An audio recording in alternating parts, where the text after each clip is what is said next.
Tema kita malam ini adalah cara mendapatkan janji Allah Subhanahu wa Ta'ala. Selalu kita selesai azan, menjawab azan, kita tutup dengan doa wasilah. Allahumma rabba hadhihi ad-da'wati tammati wassalatil qa'imah. Ati sayyidana Muhammadan al-wasilata wal fadilah wasyarafa wad darajatal aliyata rafi'ah. Wa ba'athu Allahumma maqaman mahmudan alladhi wa'adtah. Ditutup dengan innaka la tukhliful mi'ad. Engkau tidak ingkar janji ya Allah. Jadi Allah kalau sudah dia berjanji, maka Allah tidak akan ingkar janji. Kalau kita merasa kenapa kita belum mendapatkan, jangan salahkan Allah. Kita yang belum cukup syarat untuk mendapatkan janji Allah Subhanahu wa Ta'ala. Poin yang pertama, janji tentang kehidupan di dunia ini. Kenapa Muslim itu miskin, susah, melarat, negara berkembang, negeri ketiga, negeri yang kumuh, berapalah yang maju, itu pun karena minyak. Adapun yang lainnya kalau sudah sebut negara Islam itu susah, perang dan lain sebagainya. Maka kita bisa lihat dalam surat An-Nahl ayat 97. A'udzubillahi minasyaitonirrajim. Man 'amila shaliha, siapa yang beramal saleh, min dzakarin aw untha, laki-laki atau perempuan, wa huwa mu'minun, dia beriman, fala nuhyiyannahu hayatan thayyibah, dia akan kami berikan kehidupan yang baik.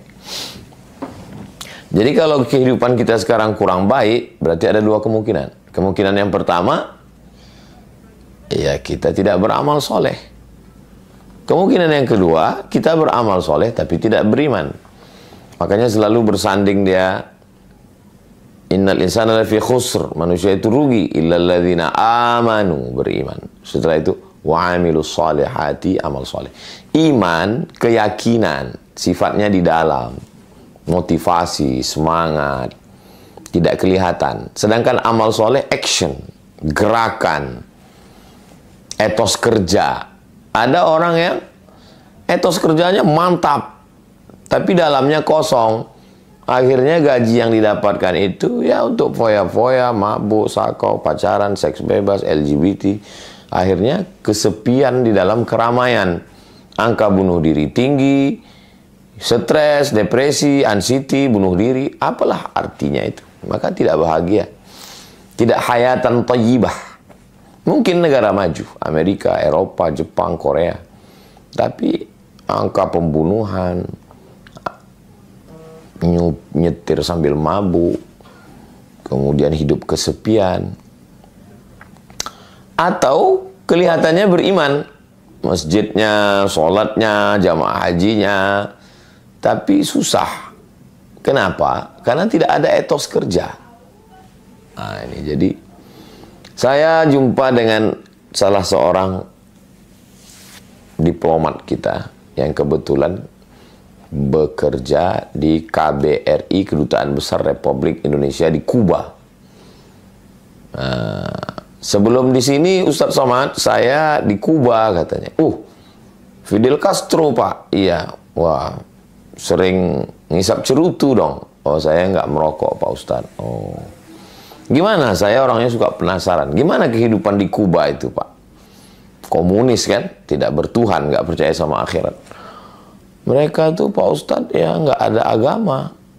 Tapi kita kalau menjalankan agama nggak dilarang. Ada masjid di Kuba, ada Pak Ustadz. Boleh kita melaksanakan ibadah, tapi mereka nggak.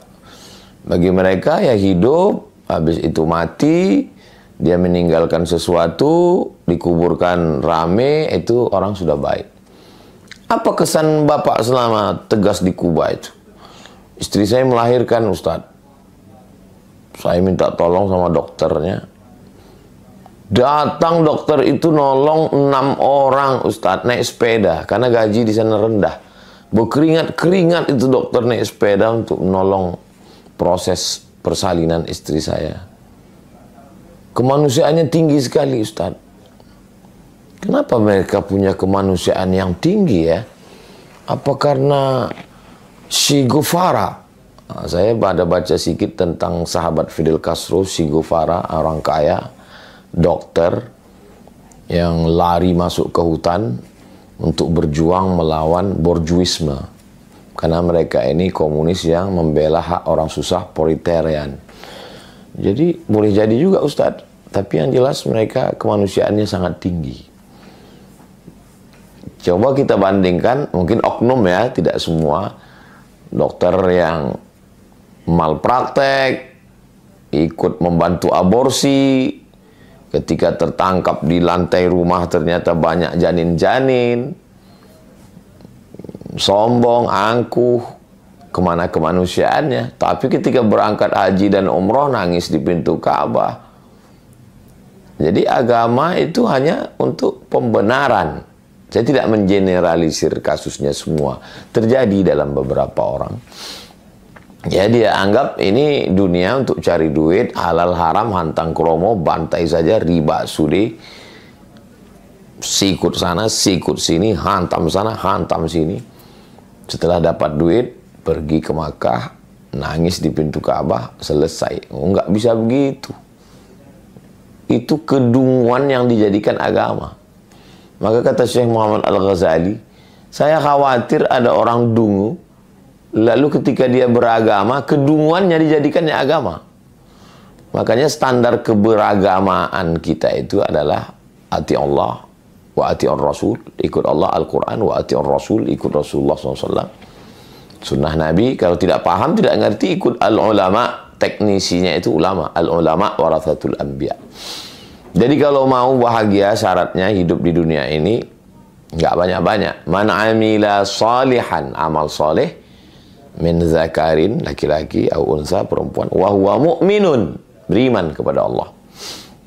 Jadi kalau dia semangat kerja, masuk kantor, disiplin, nggak korupsi, nolong orang, nah itu adalah tidak hanya sekedar kemanusiaan macam orang komunis yang di Kuba, tapi ada kehidupan nanti di akhirat. Jadi tidak sesingkat, sependek ini hidup ini. Hidup habis itu mati, tidak. Ini hanya sebagai stasiun. Ini hanya perjalanan pendek. Nah, inilah Islam. Nah, ini untuk yang zahirnya. Lalu bagaimana dengan janji Allah untuk yang batinnya? Bisa dilihat dalam surat Ar-Ra'd ayat 28. Ala bidzikrillahi tatma'innul qulub. Dengan banyak berzikir mengingat Allah, hati menjadi tenang. Apa yang paling jahat di badan kita ini? Yang paling jahat di badan kita kolesterol. Apalagi gula. Apalagi asam lambung. Apalagi asam urat. Bukan. Yang paling jahat adalah pikiran.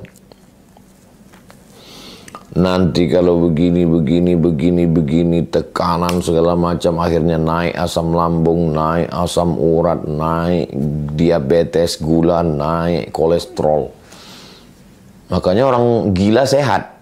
Kenapa orang gila itu sehat? Ya karena dia nggak mikir. Makan tidur, makan tidur, makan tidur, lebih sehat dia dari kita. Nah, jadi janji Allah Subhanahu wa taala, ala bi dzikrillah tatmainnul qulub. Dengan berzikir hati akan menjadi tenang. Jadi ketika pikiran kita ini banyak, kita memikirkan sesuatu yang tidak mestinya kita pikirkan. Nanti kalau begini akan begini, gini akan begini, ini akan begini, ini akan, padahal tidak separah itu, tidak sedahsyat itu. Jadi ya kita berusaha, berikhtiar, beramal, beriman, tawakal, berdoa, serahkan pada Allah. Habis itu, ala bidzikrillah, ingat Allah, subhanallah, subhanallah, alhamdulillah, alhamdulillah, subhanallah, alhamdulillah, la ilaha illallah, Allahu akbar. La ilaha illallah, la ilaha illallah, Allahumma salli ala sayyidina Muhammad. How you can stop your mind? Bagaimana Anda menghentikan pikiran Anda? Menghentikan pikiran nggak bisa. Tangan ini dihentikan, oke, bisa. Mulut ini dihentikan, tapi menghentikan pikiran. Makanya kata Habib, banyak-banyak sholawat ya. Itu sebenarnya adalah, apa kata Kiai? Banyak-banyak tawassulan ila hadratin Nabiil Mustafa Al-Fatihah, ila Syekh Abdul Qadir Al-Jilani Al-Fatihah, Syekh Bahauddin An-Naqsyabandi Al-Fatihah. Sebenarnya baca istighfar banyak-banyak, sholawat banyak-banyak, Al-Fatihah banyak-banyak, Allah, Allah, Allah, Allah, Allah 5.000. Itu sebenarnya untuk mengalihkan konsen dari ini ke sini. Karena nggak selesai dengan ini. Nggak selesai masalah hidup ini dengan ini. Maka janji Allah, kalau kau berzikir, hatimu akan tenang. Kenapa saya belum tenang? Ya karena nggak berzikir. Coba beli tasbih digital itu. Di jalan, sambil nyetir, sambil bawa motor. Allahumma sholli ala sayyidina Muhammad. Itu nggak terasa tuh, nanti 100, 200, tiba-tiba udah 1000. Rupanya sehari itu kita udah berselawat 1000. Daripada ngomong nggak sentuh arah, daripada scroll. Nah, lalu kemudian yang berikutnya, poin yang ketiga, hidup ini dua, zahir, amal soleh, iman, batin, hati tenang. Udah. Terus, apalagi fase, proses, level yang akan kita jalani? Mati. Bisa dalam surat, lihat Fussilat ayat 30. Innalladzina qalu rabbunallah. Orang yang mengucapkan rabbunallah, Tuhanku Allah. Thumma istaqamu, dia istiqamah. Istiqamah dia di situ. Senang sholat, susah sholat, lapang sholat, sempit sholat, kaya sholat. Ya, istiqamah. Tatanazzalu alaihimul malaikah, turun malaikat. Waktu sakratul maut itu turun malaikat. Apa kata malaikat? Alla takhafu, jangan kau takut. Wala tahzanu, jangan kau sedih. Nah, ini janji Allah nih. Ternyata orang yang mau mati itu ada dua perasaan. Perasaan yang pertama takut. Takut sakratul maut, takut mungkar nakir, takut pertanyaan, takut azab kubur, takut hari kiamat, takut titian siratal mustaqim, takut hisab, takut masuk neraka. Janji Allah, kalau kau istiqamah, alla takhafu, jangan takut. Yang kedua, sedih. Sedih meninggalkan istri, sedih meninggalkan anak, sedih meninggalkan jamaah, sedih meninggalkan rumah, sedih meninggalkan mobil, motor, harta, kawan-kawan semua. Kata malaikat, wala tahzan. Setelah itu, hilang takutnya, hilang sedihnya, ditanamkan kebahagiaan. Wa absyiru, berbahagialah. Wa absyiru bil jannati allati kuntum tu'adun. Berbahagialah engkau mendapatkan surga yang dijanjikan Allah Subhanahu wa ta'ala. Ini janji Allah. Sebetulnya hidup kita itu kan nggak banyak, cuma 3 aja. Hidup sekarang di dunia, mau senang, mau bahagia, amal soleh, beriman. Kemudian hati tenang, zikir. Matinya husnul khatimah, istiqamah. Islam yang simple, jangan diribet-ribetkan, tapi jangan pula terlalu memudah-mudahkan. Sholat ditawar-tawar, ya tidak begitu. Udah selesai. Terus masuk liang kubur. Alamnya alam kubur, atau disebut juga dengan alam barzakh. Apalah yang bisa kita usahakan? Apa janji Allah untuk kita di sana? Sekarang tahun 1446. Imam Syafi'i meninggal 204. Berarti dia sudah di sana lebih 1200 tahun. Imam Syafi'i itu meninggal umurnya 54. Lahir 150 di Gaza, Palestina. Meninggalnya di Mesir 204. Hidupnya cuma 54 tahun. Tapi di alam kuburnya sekarang sudah 1200 tahun lebih. Lalu selama 1200 tahun, kalau dibanding-banding, hidup cuma 54 tahun. Tapi di alam kubur 1200 tahun. Apa yang perlu kita siapkan? Setiap detik di dunia ini, tik, tik, tik, tik, tik, tik. Tidak pernah dunia ini kosong dari orang menyebut Syafi'i. Tik, tik, tik, tik. Syafi'i, Syafi'i, Syafi'i, Syafi'i, Syafi'i, Syafi'i. Ini sekarang nih, berapa orang yang menyebut qala al-Imam Syafi'i di Mesir, di Jawa, orang baca kitab Syafi'i. Maka kalau mau kita punya investasi yang tidak putus adalah ilmu pengetahuan. Ilman 'allamahu wa nasyarahu. Makanya jangan heran di zaman penjajahan, zaman sulit, zaman payah, kok Mbah Hashim punya pondok. Ini pondok Mbah Hashim, Tebu Ireng, ini pondok Mbah Wahab, Tambak Beras, ini pondok Mbah Bisri Sansuri, ini pondok Darul Ulum. 4 pondok besar di kota yang sama, di Jombang. Kan kalau berpikirnya sekarang, kalau orang mikir sekarang aja, sekarang, ya udahlah, udah selesai lah itu udah. Zaman dulu, zaman penjajahan, susah. Karena mereka mikirnya bukan saat itu, mereka mikir apa yang mengalir untuk saya, dan ke-4 pondok itu mengalir untuk ulama-ulama itu luar biasa. Cara berpikir mereka itu luar biasa. Syekh Sulaiman Tunuhan dari Turki sudah meninggal dunia. Sekarang lebih dari 150 negara. Ilman 'allamahu wa nasyara. Saya nggak kiai Ustaz, saya nggak ulama.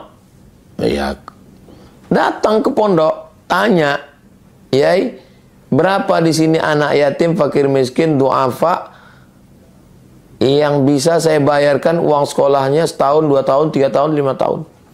Dia akan tamat, dia akan jadi kiai, dia akan jadi ulama, dia akan mengajar. Kita dapat amal jariahnya. Belikan beras, buatkan sumur bor, mengalir. Yang nyampaikan ini siapa? Nabi Muhammad SAW. Sahih hadisnya Ustaz. Sahih. Di mana? Dalam Sunan Ibni Majah. Ilman 'allamahu wa nasyara.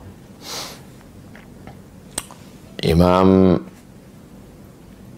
Hanafi, Imam Maliki, Imam Syafi'i, Imam Hanbali, Imam Ibnu Hajar Al-Asqalani, Imam An-Nawawi, Imam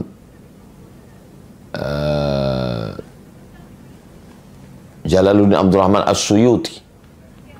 Berapa kitab-kitab mereka dibaca orang sana. Wa qala As-Suyuti, wa qala As-Suyuti, wa qala An-Nawawi fil Arba'in An-Nawawiyah, wa qala An-Nawawi fi Riyadhis Shalihin, wa qala An-Nawawi fi Al-Adhkar, wa qala An-Nawawi fi Rawdatul Talibin wa Umdatul Muftin, wa qala An-Nawawi, wa qala As-Suyuti. Semua pondok di Indonesia membaca kitab Al-Jalalain, Imam Jalaluddin Al-Mahalli, Imam Jalaluddin As-Suyuti, mengalir pahala. Maka jangan pernah bosan untuk mengajar. Saya subuh Rabu menyempatkan untuk baca Riyadhus Shalihin. Subuh Selasa, subuh Kamis, subuh Jumat. Kalau kebetulan pesawatnya berangkat jam 7, tapi kalau nggak terkejar, nggak bisa ngajar. Saya sempatkan untuk baca Riyadhus Shalihin, baca Jalalain, supaya nanti anak-anak santri ngajar ya sedikit banyak ngalir pahalanya. Ngajar Al-Fatihah. Maka setiap ceramah, mari kita tahsin perbaiki Al-Fatihah. A'udzubillahi minasyaitonir rajim. Kenapa Ustadz mengajarkan Al-Fatihah? Saya mau jadi guru ngaji. Supaya ketika orang membaca Al-Fatihah, ya mengalir pahalanya. Lalu kemudian apa lagi kira-kira yang bisa kita dapat janji Allah supaya bahagia kita di alam kubur? Waladan salihan, anak yang soleh. Masukkan ke pondok, masukkan ke boarding school, masukkan ke IT. Nanti dia jadi polisi, jadi tentara, dia amar ma'ruf nahi mungkar, dia akan doa Rabbi fili wali walidayya warahmu maka marabbayani shaghira. Apalagi mushafan warathahu, mewakafkan mushaf. Memang trennya di kampung saya orang wakaf surat Yasin, kalau meninggal surat Yasin. Itu sebenarnya karena memang dulu susah untuk wakaf Quran. Makanya orang wakaf Yasin, pendek, murah. Maka kalau mampu wakaf tafsir, wakaf Quran, itu bagus sekali. Apalagi diberikan Allah SWT punya uang, masjidan banahu, bangun masjid. Ini pun masjid. Cobalah lihat raja-raja, sultan-sultan bangun masjid. Kenapa? Bung Karno, Masjid Istiqlal. Pak Harto, Masjid Muslim Pancasila. Masjid At-Tin Taman Mini. Ya namanya manusia tentu ada dosanya, terlepas dari. Tapi kita lihat uzkuru mahasina mautakum. Jenderal Yusuf, markas Islami di Makassar. Jadi mereka ini ingin meninggalkan legasi sesuatu. Apalagi yang bisa menolong kita? Baitan libni sabil. Kalau dulu Ibnu Sabil itu putus belanja, musafir, kita bangunkan rumah. Rumah gratis musafir. Sekarang pun bisa juga. Berapa banyak orang musafir nggak tahu mau nginap di mana. Tapi kalau yang paling efektif untuk sekarang, kita bangunkan satu. Oke, yang punya kos-kosan. Punya kos-kosan 100 pintu. 3 pintu untuk anak yatim, fakir, miskin, duafa, berprestasi. Cerdas anak ini, di pondok hafal Quran, tapi bapaknya susah, nggak ada uang. Di kampus dia gratis memang. Makanya banyak yang tinggal di masjid, jadi imam, mulia, berakhlak, mereka mujahid luar biasa. Tapi berapa masjid yang sanggup nampung? Kadang diusir. Saya kasihan dengan adik-adik kita. Jadi yang kaya-kaya kalau dia punya itu bangunan untuk orang bisa belajar, luar biasa. Kemudian nahran ajrahu, mengalirkan sungai. Apa maksud mengalirkan sungai? Menyediakan persediaan air. Kalau tempat kita sekarang buat sumur bor. Sumur bor. Siapa yang buat sumur bor di Gunung Kidul dulu? Itu kan yang membuat sumur bor di Gunung Kidul itu kan Romo Mangun, pendeta. Beliau membuat itu karena kemanusiaan. Lalu kemana orang Islam? Kenapa nggak buat sumur bor? Dengan buat berapalah modal sumur bor? Kalau di tempat saya buat sumur bor nggak sampai 5 juta.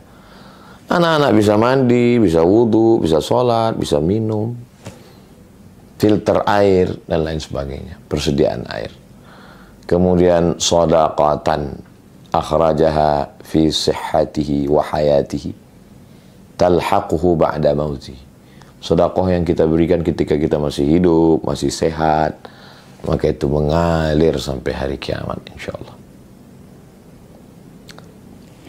Itu beberapa sekelumit dari janji Allah Subhanahu wa taala kalau kita. Jadi yang saya sampaikan ini secara umum saja, dari mulai proses kehidupan sampai kepada qalbu, sampai kepada mati dan apa setelah mati. Nah, setelah itu maka insyaallah kita akan mendapatkan kebaikannya. Iqra'ul Quran, bacalah Al-Quran. Fa innahu ya'ti yaumal qiyamah. Quran akan datang nanti pada hari kiamat. Syafi'an, memberikan pertolongan. Syafi' itu artinya genap. Witir ganjil. Saya sendiri ganjil. Sendiri datang saya ke Jakarta, datang ke Pontianak sendiri. Ganjil. Tapi kalau saya datang Bang Alvin menemani saya, jadi genap. Bang Alvin ini genap. Genap itu Syafi'. Genap. Kalau udah ada genap berdua, apa kabar Bang Alvin? Sehat? Ayo Ustaz, saya bawa ke Munzalan. Ketemu Ustaz Lukman. Jadi Syafi' selalu diartikan penolong. Iya, kita sendiri datang penolong genap. Ya dia nolong kita. Siapa yang nolong kita?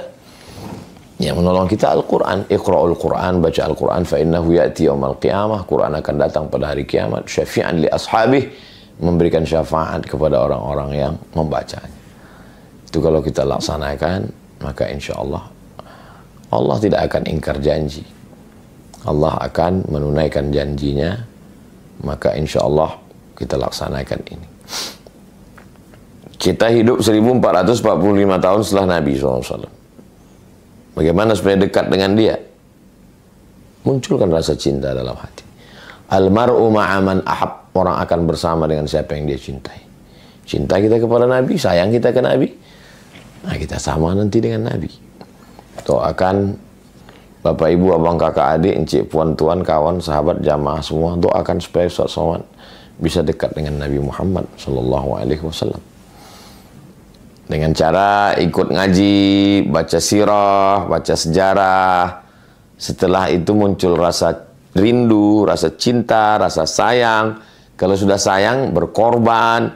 Kalau sudah sayang, menjaga warisannya. Almar'u ma'aman ahab. orang akan bersama dengan siapa yang dia cintai. Itu janji Allah yang disampaikan oleh Rasulullah Shallallahu Alaihi Wasallam.